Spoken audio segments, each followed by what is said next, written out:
how can you dramatically reduce your financial hassles and still achieve your financial goals?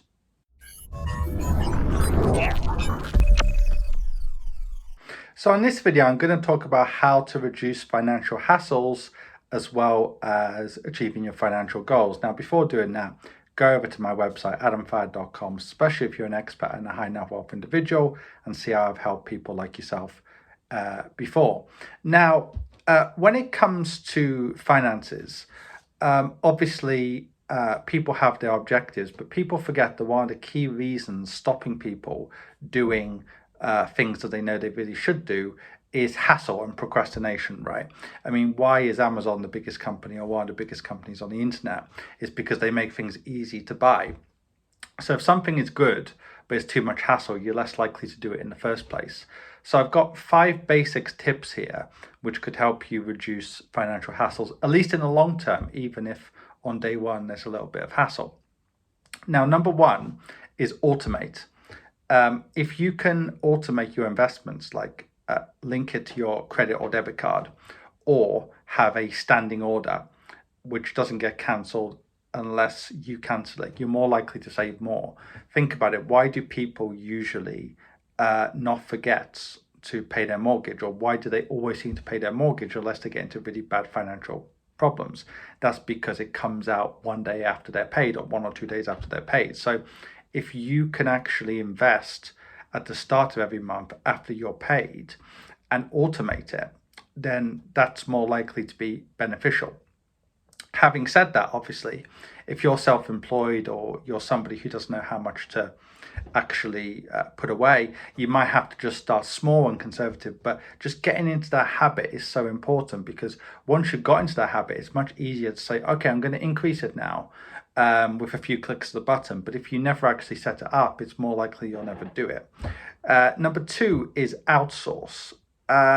This doesn't work for everyone, but ultimately time is money. So if you can outsource to an advisor, that can be good for a lot of people. Now, especially when it comes to property, I would say that it makes sense, because if you're going to be a DIY landlord, it's going to take up loads of your time. So I would really look at outsourcing as much as possible, because when it comes to direct property, there's all kinds of regulations you have to consider. But that kind of leads me on to the third point, and that's that if you want as few hassles as possible, avoid direct property. Go for real estate investment trust, REITs, or something like that, because with property, unless you fully outsource it, it's always going to be more hassle. And even if you fully outsource it, there's going to be more hassle when it comes to buying and selling, and even dealing with tenants, because sometimes the property management agency is going to want your opinion on certain things.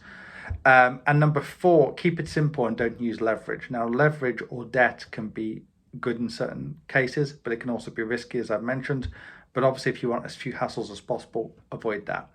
And number 5, focus on high net wealth investments rather than property. What do I mean by that? So I gave you an example of REITs. It could be loan notes, or it could be private equity, or it could be hedge funds, or whatever. These investments all have their positives and negatives, obviously. Seek advice before going into these kind of investments. But the point is, if you just want to reduce your hassles, it's better to stick to vanilla assets like ETFs. Or if you're a high net wealth individual, go into those kind of alternative assets, because fewer requirements are needed from a paperwork standpoint.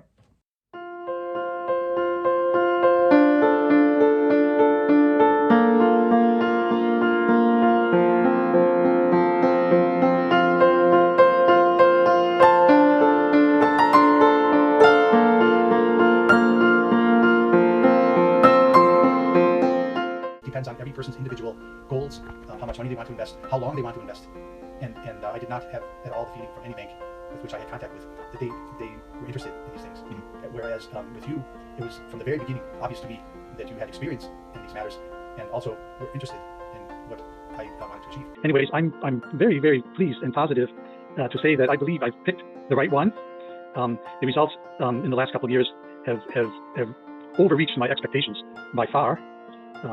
And I see no reason why it should not continue. Of course, I can highly recommend him as your financial advisor for now and for the future. Because hesitating is missing out. So I'm investing a lot in the Middle East market, but the amount of returns I'm getting from there is very low as per the amount of returns I'm getting from the investment portfolio which you made for me.